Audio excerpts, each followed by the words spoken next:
d'engager définitivement la voie de la prospérité.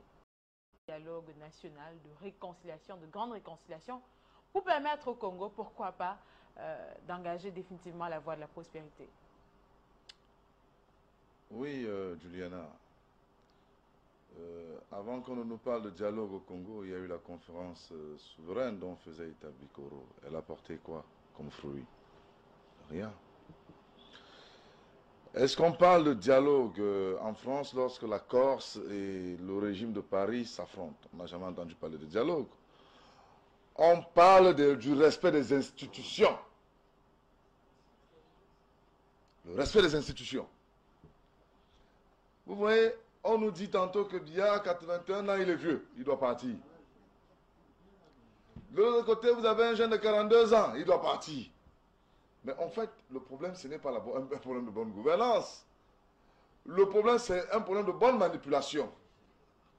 Dès lors qu'on ne peut plus bien manipuler un individu, il faut qu'il parte. Le jeune Kabila, ne l'oubliez jamais, il a relevé un défi qu'aucun président n'a pu relever en Afrique. Aucun président. Il est arrivé au pouvoir très jeune. Et aujourd'hui, après 2 mandats, vous voyez ce qu'il a fait du Congo. Le nœud du problème, c'est la Chine. Le nœud du problème, c'est le Kivu. Le Kivu était une partie du territoire récupérée par les Rwandais et les Burundais, avec l'appui des Américains. Vous avez vu comment il a pu repousser les Rwandais du Kivu? Non, ça ne plaît pas aux Américains. Il a dit au casque bleu, ça fait 17 ans vous êtes là, la situation perdue. Je ne veux plus de vous sur ma route. Allez, dégagez.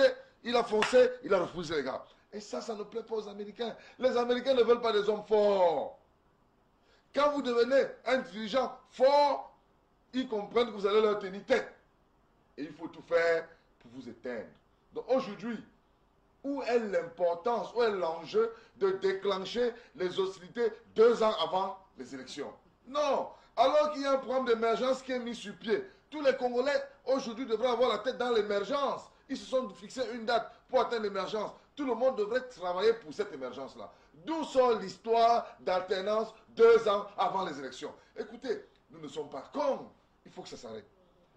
Pour une fois, on a un modèle de jeune. Un jeune qui a prouvé que la jeunesse africaine peut travailler, peut construire, peut aider à reconstruire. Mais quand on le laisse travailler, maintenant, la modification, si le peuple demande qu'on modifie, Washington va venir s'opposer au peuple. Le peuple, ce n'est pas l'opposition, je suis désolé. Qui a dit qu'en politique, le peuple, c'est l'opposition? Mais non, arrêtez un peu.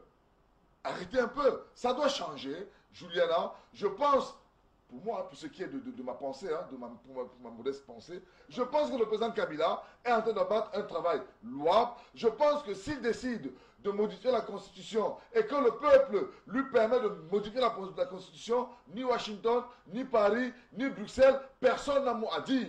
Parce que les Africains doivent apprendre à être souverains. On doit agir en toute souveraineté. On doit pouvoir prendre nos responsabilités et penser notre avenir de nos propres moyens.